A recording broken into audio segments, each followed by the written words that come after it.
शिवाय नमः शिवाय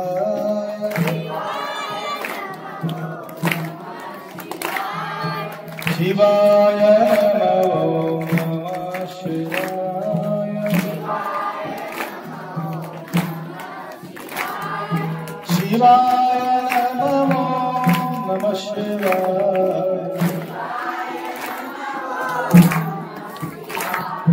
शिवाय नमः शिवाय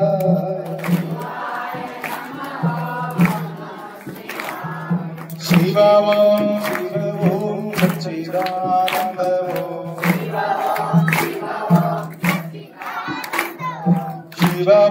शिवं सच्चिदानन्दं शिवं शिवं सच्चिदानन्दं शिवं शिवं सच्चिदानन्दं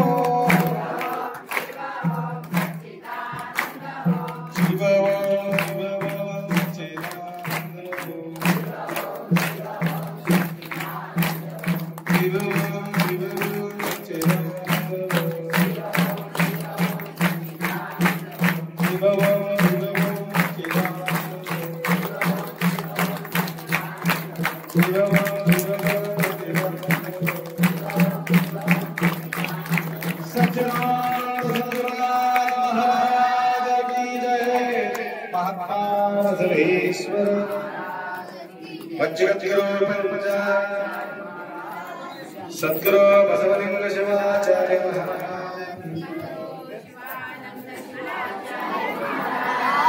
संत शिरोमणि मत्स्वामी महाराज यामावस्तरवलोकानां प्रकृतिं शास्त्रपारकं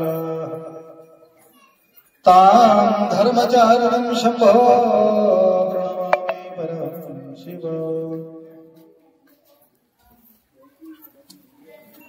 वागर्थविव संपृक्तो वागर्थ प्रतिपत्तये जगतपितरो वंदे पार्वती परमेश्वर। त्रिकाल वंदनीय प्रातस्मरणीय पूज्य गुरुवर्यांचं स्मरण करू।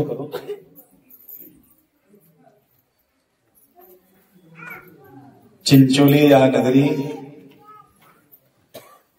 शंभो महादेवांच्या सानिध्यात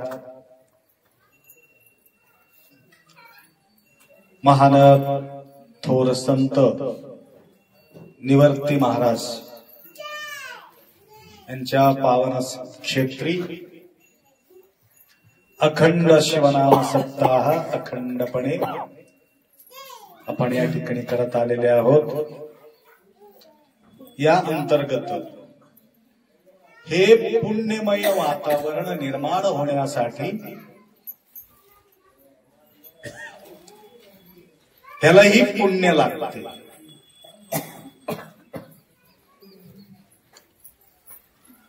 कशाची पुण्याई आहे या गावातील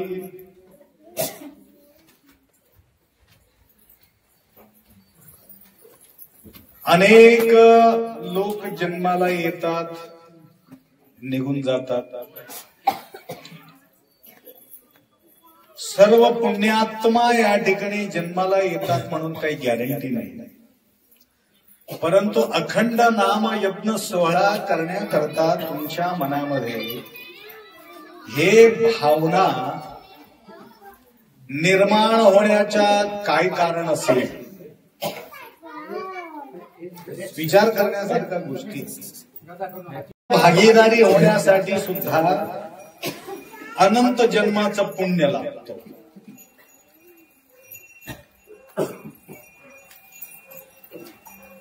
कारण अशा प्रकारच्या वैभव कुठल्या प्रकारच्या आपला समाज नसून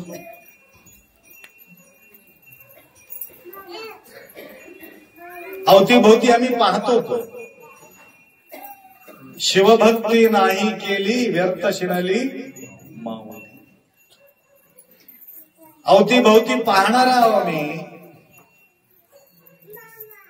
बरेचशे हरिनाम सप्ताह होत असते. या ठिकाणी मराठा समाज असून सुद्धा शिवभक्तीचा उजागरा किंवा शिवभक्ती करण्याची संकल्पना तुमच्या मनामध्ये कशासाठी निर्माण झाला असेल, काय कारण असेल? एकमेव कारण,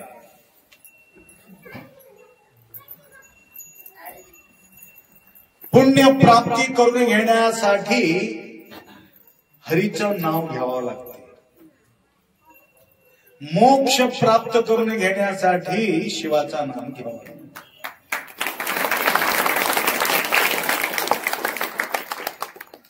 पुण्य कशासाठी करायचं? सुख मिळावं म्हणून पुण्य.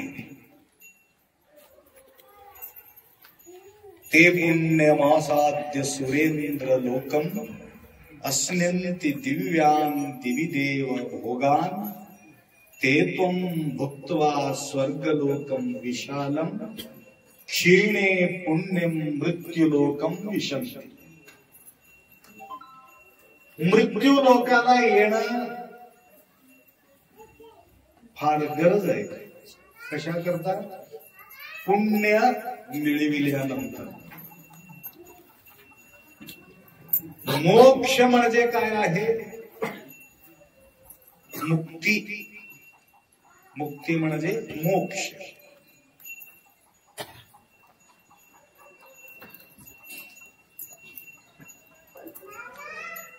पुण्य करणं सोपं आहे, मोक्ष मिळविणे फार कठीण आहे.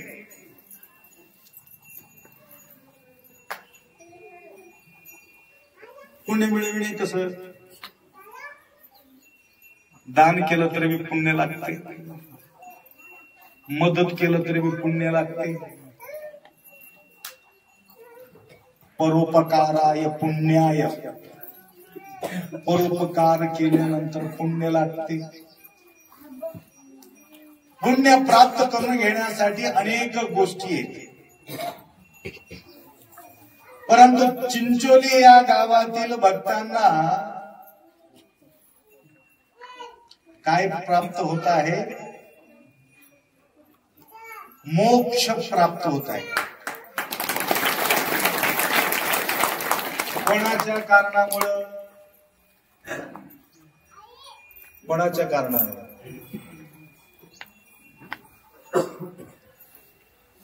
माझा मागे आहे ना ते निवर्ती महाराजांच्या कारणामुळं तुम्हाला मोक्ष मिळतो. लक्षात आलं?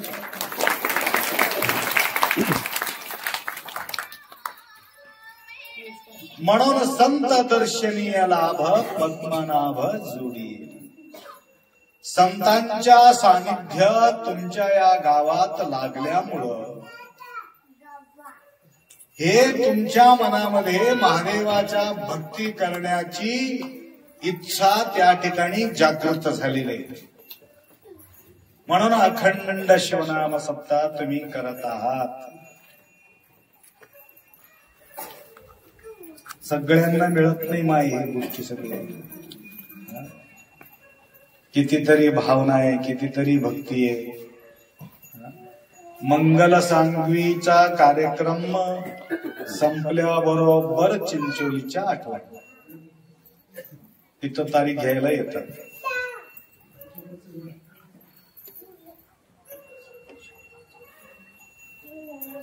इतकं सुंदर सेवा त्या मंगल सांगवीमध्ये. 7-8 दिवस माझं मनामध्ये तेच खेळत राहत. लक्षात आलं का? जाग्र स्वप्न सुसुप्ती अवस्था. किती प्रेम, किती भाव, किती भक्ती. त्याचप्रमाणे या ठिकाणी अत्यंत वाट पाहत बघा. आईच्या प्रेम, दुसरं एक बाईचं प्रेम. काय फरक असते तुम्हाला सांगतो. माऊलीच्या प्रती तुमच्या एवढा अटूट भाव भक्ती असण्याचा एक कारण हे माय, संत माय. बघा किती भव्य. त्यांनी काही कल्पना स्वतःसाठी काय करून घेतले, तिने स्वतःसाठी काहीच नाही. स्वतःसाठी जगले का ते? काही एअर कंडिशन होतं, काही रूम होतं, काही व्यवस्था होतं? काही नाही. मला गोविंदराव सांगायचं फार पोंचलेली व्यक्ती होतो. पाऊस पडत नसला तर येऊन विचारलं ते चिंच भोळून पित होते म्हणजे. बरोबर आहे. चिंच कालवायचं, चिंचचं पाणी प्यायचं. इथं घडाडाडाडा केलं की तिथं भडाडाडा तिथं पाऊस पडायचा. हे घागर वगैरे तुम्ही पाहिले का त्यानं? लहान होते बघा. आणि तिथं उकळत असलेले पाणी घेऊन आंघोळ करायचे.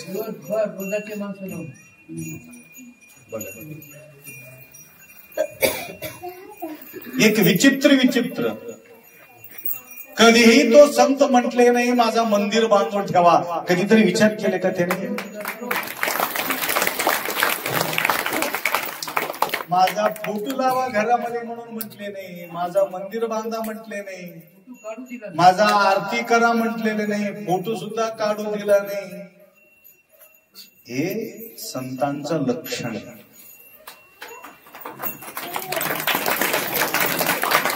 आजकाल संत निघाले विचित्र.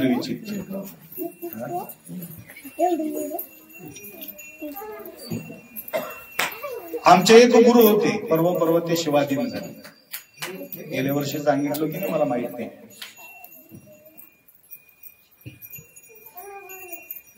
तर त्यांनी काय म्हटलं, मी गेल्यानंतर माझा समाधी बांधू नका, माझा कुठेही फोटो लावून ठेवू नका, माझा राख सुद्धा या ठिकाणी ठेवू नका. घेऊन जाऊन समुद्रामध्ये विसर्जन करा, नामो निशाणी मिटून टाका. पर्व शिवाजी झाले. त्या ठिकाणी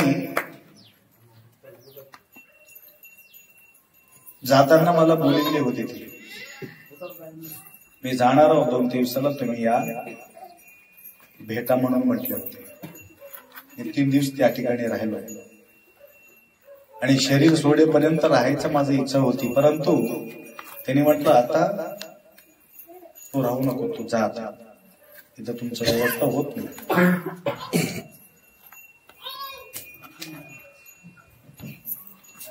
त्यांच्या अंतिम संस्काराला किती माणसं यावं माहिती का तुम्हाला? 1000 नाही, 2000 नाही, लाख नाही, 2 लाख नाही, 40 लाख लोक त्या ठिकाणी आले होते. 40 लाख.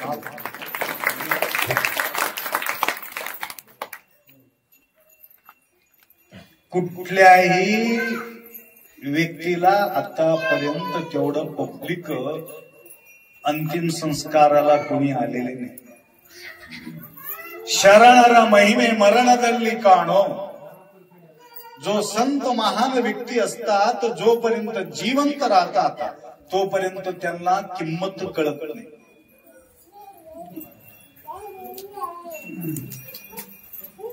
शाही बाबा जोपर्यंत होते तोपर्यंत अंगाला कपडा नव्हते त्या व्यक्तीला. फाटलेले वस्त्र, पोट भरून अन्न नाही, अंग भरून कपडा नाही, असा जीवन जगणारे ज्यावेळी तो शिवाधीन झाले. आता तुम्ही जाऊन बघा, सोन्याचा सिंहासन, लईन लागून दर्शन आहे. त्या प्रकारे आपल्या या पुण्यभूमीमध्ये जे निवर्ती महाराज त्यांच्या जो पुराण आपले ह्याच गुंटूरचे काय नाव त्यांचे, नाही यांचे हे लिहिले पुराण, कलंबरचे का, यांच्या पुराण लिहिलेले.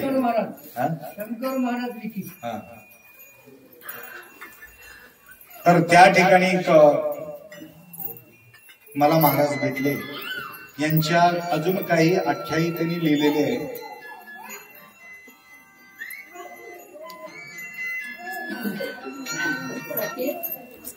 त्यांच्या नाव निवर्तीच होतं की काही दुसरं काही नरसिंह होतं की मला आठवण येत नाही.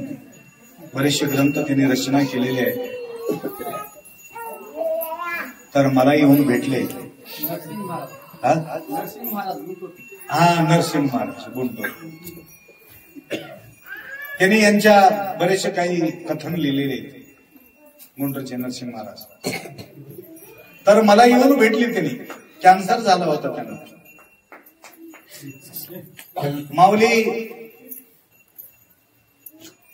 मी कधी जातो काही सांगता येईल, परंतु जाता जाता एक मला एक आशीर्वाद द्या म्हणले. किती दिवस जगो परंतु सुखानं जगो.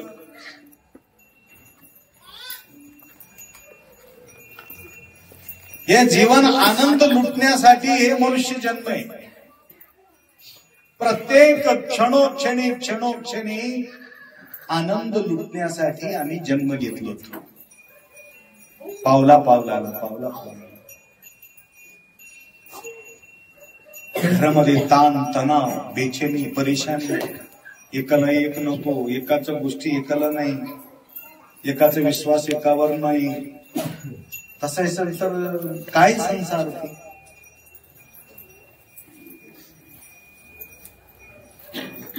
काय संसार म्हणाल त्याला. सुख नसलेले संसार किती वर्ष करून काय मतलब आहे.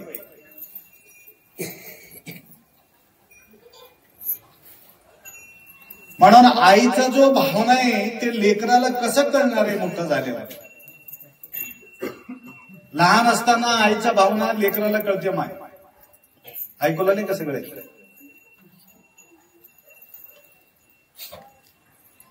मी एक ठिकाणी कोणीतरी पूजासाठी बोललेले होते. मला रेस्ट करायचं होतं. ते पाण्यात ते लेकराला झोपी घातली.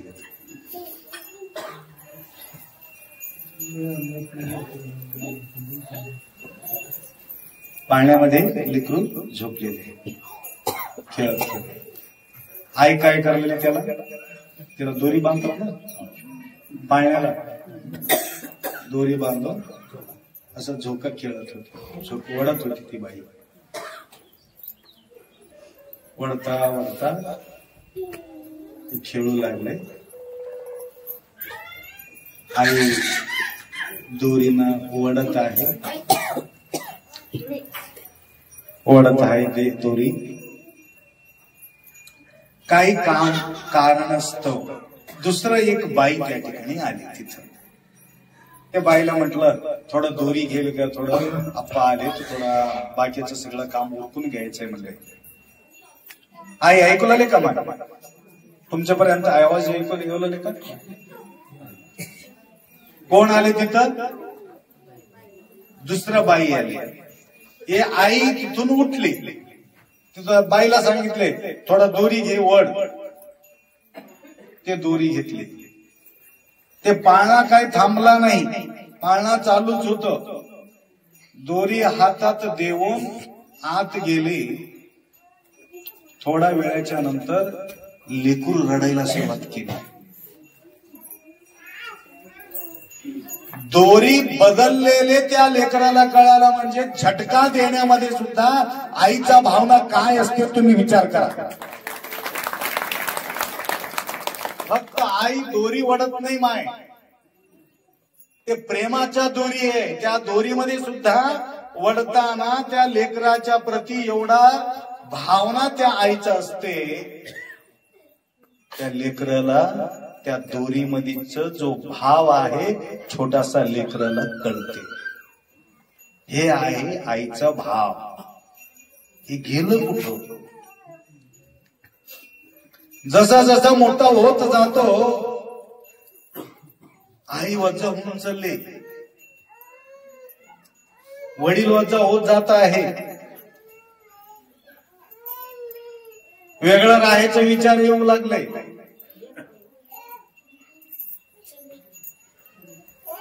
परवा एक गावाला गेलो मी. ते सून रडत होती. पहिल्यांदा बघितलं मी सून रडत असलेले. माय कस काय रडतीस बेटा तू, काय झाले तुला? माऊली थोडा सांगावं आमच्या घरच्याला.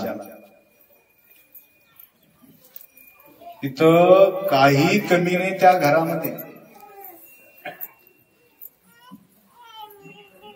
सासरा डॉक्टर आहे, सासूबाई शिक्षिका आहे.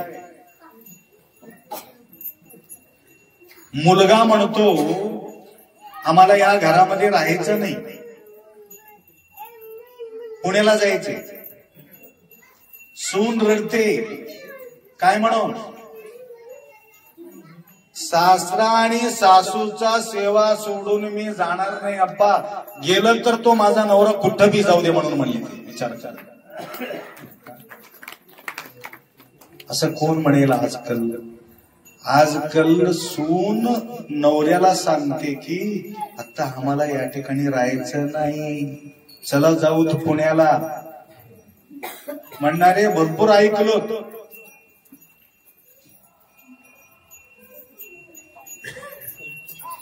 फक्त ज्या घरामध्ये प्रेम वाहत आहे एकमेकाशी, त्या घरामध्ये तुम्हाला वास्तू बघायचं गरज नाही. वास्तू म्हणजे कळालं का?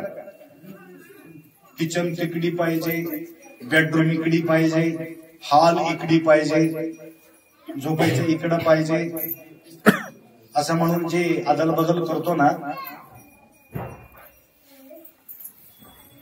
अदल बदल करायचं गरज नाही. उलट असलं तरी बी चालते. कुठं? ज्या घरामध्ये प्रेम एकमेकाशी आहे.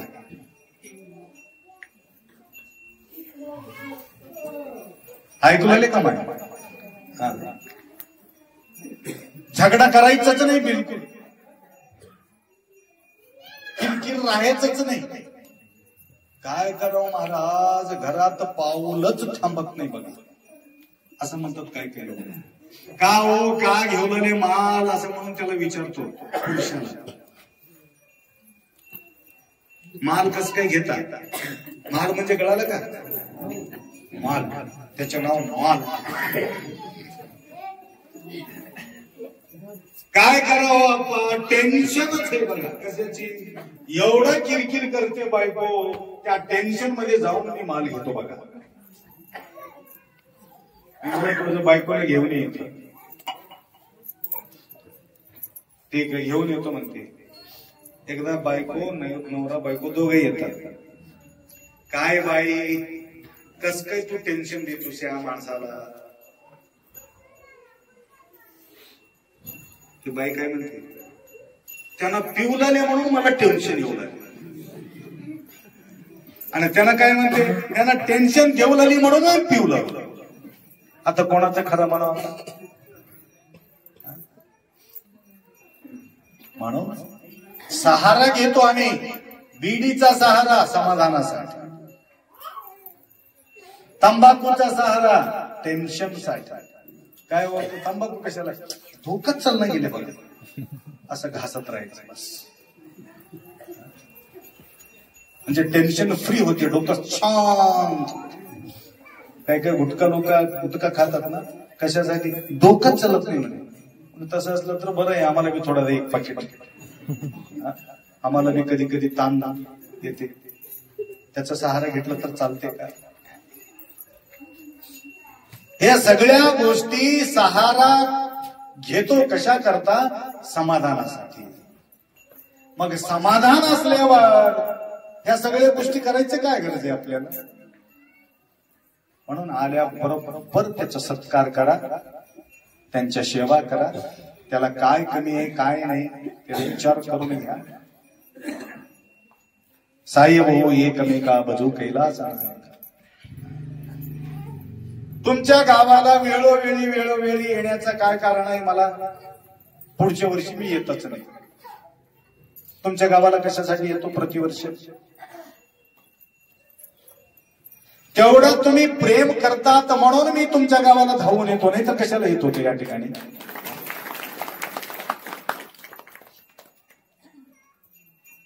आणि एक वर्ष तुम्ही असं करून बघा, कोणी यायचंच नाही, भजन आणायचंच नाही, मला भेटायचंच नाही. आता तसंच मला येऊ वाटते का इथं, कोणीतरी सोयरे आले तुमच्या घरी, या बसा, बरी येऊ का, बायको बरी आहे का, लेकरं बरं आहे का, सगळं तुम्ही विचारत राहिला. मग थोडं पाणी घ्या, थोडं चहा घ्या, थोडा फराळ घ्या, असं म्हणलं. पुढच्या वेळेला अजून येतो तो, आला तिथं वट्ट्यावर बसला, कोणी विचारणार नाही, त्याला पाणी नाही, त्याला चहा नाही. तो आला शेतातून येईपर्यंत काही मजबुरी होत असेल त्यानं, शेतात येईपर्यंत ते बसूनच राहिला. सोयरे केव्हा आले, बराच वेळ झालं, काय व्यवस्था, कुठला व्यवस्था काय नाही, पहिलं माझं व्यवस्था, मी जातो लवकरात लवकर. राहील का त्यानं, मला सांगा. आल्याबरोबर त्यांचे अतिथी सत्कार करणे, विचार, हे आपला ग्रहधर्मिणीचं काम आहे. त्या प्रकारे आपल्या घरी असलेले प्रत्येक व्यक्तीच्या प्रती आपलं प्रेम देत राहिलो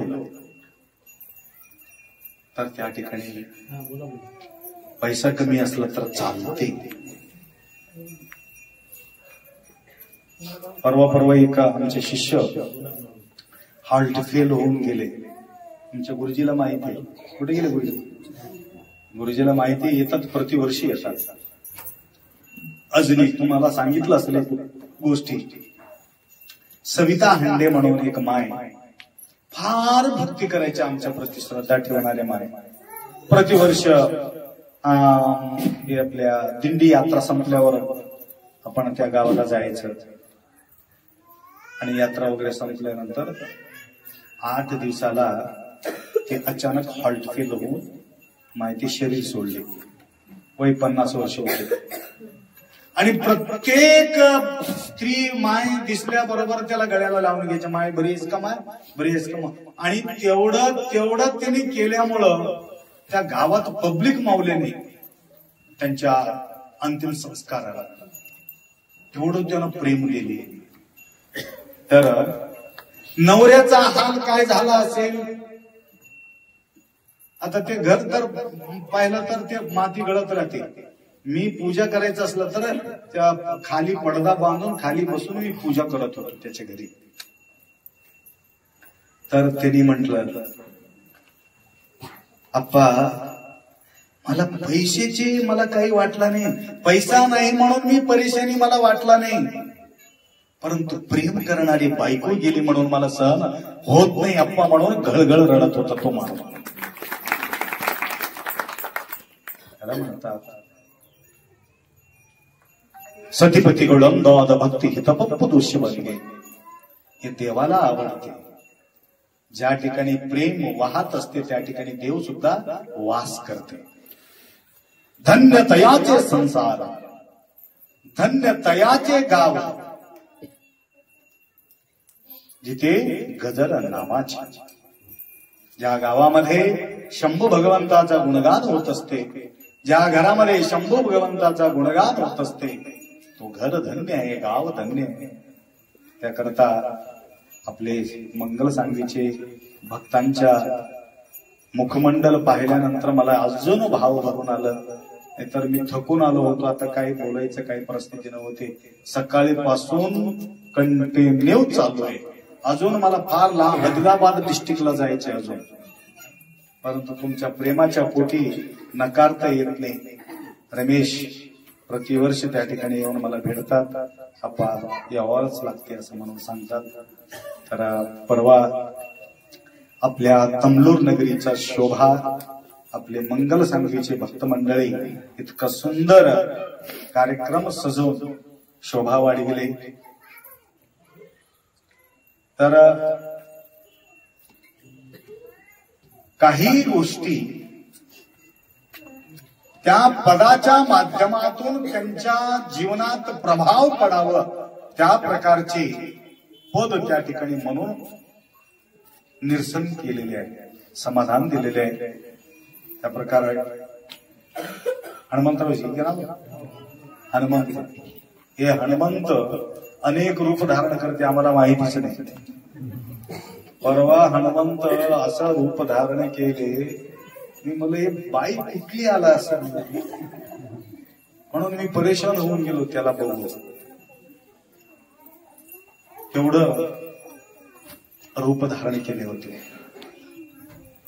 तर तेवढा लांबून येऊन तेवढा सेवा करून, अप्पा आम्हाला काहीच लागणार नाही हो, मी गाडीचं थोडस काहीतरी सेवा करावं म्हणून माझा विचार होता, परंतु ते काही अपेक्षा न करता निष्काम होऊन शिवनाम उच्चारी अशा प्रकारच्या निष्काम प्रेम करणारे मंगल सांगलीचे अनेक भाविक तुम्हाला जुळलेले आहेत. चिंचोली या नगरी वेळाच्या अभावी या ठिकाणी शांत चित्ताना बसू. मी बी स्टेफनी सोबत घेऊन आलो, त्याला स्टेफनी म्हणतो आम्ही. करंटचा काय भरोसा नाही म्हणून एक डब्बा सोबतच ठेवलो. मायबी इथं आल्यानंतर माझा आवाज तुमच्यापर्यंत पोहोचत नाही म्हणून छोटासा या माईकचा सहारा घेऊन तुम्हाला या ठिकाणी बोललो. तर इतका आनंदपूर्वक येता येता किती सुंदर स्वागत तुम्ही केलात. पादुकाच्या दर्शन तुमच्या डोक्यापर्यंत झाले. आमच्या तमलूरला काही पादुका आले होते दर्शन सोहळा म्हणून, परंतु पादुका कुठे की ते माणसं कुठे की त्याचं काही दर्शनाचं काही संबंधच आला नाही. म्हणून आम्ही काय केलं होतो, आपल्या कळस्थापनाच्या वेळेला प्रत्येकांच्या भक्तांच्या घरी पादुका राहावा म्हणून एक पादुका सगळ्यांना मी देत आलो. जवळजवळ 60-70 लाखाचा पादुका वाटप केलं. प्रत्येकाच्या घरी तुम्हाला चरण पाहायला मिळते, पादुका पाहायला मिळते दररोज तुम्हाला. तर या ठिकाणी तुमच्या या गावी पादुकाच्या दर्शन सगळे माता मंडळी पूजा करून दर्शन घेतलेले आहे. असाच शुद्ध भाव, शुद्ध भक्ती, शुद्ध प्रेम गुरुमाऊलींच्या प्रती, या संतांच्या प्रती निरंतर तुमच्या असंच असावं. अखंड शिवनाम सप्ताह अखंडपणे चालत असो. आपल्या जीवनात आयुष्य, आरोग्य, ऐश्वर्य भगवंत कृपा करो एवढा अपेक्षा व्यक्त करो. 2 शब्द या ठिकाणी विराम करो. सांबजे नमः पार्वती हर हर हर हर.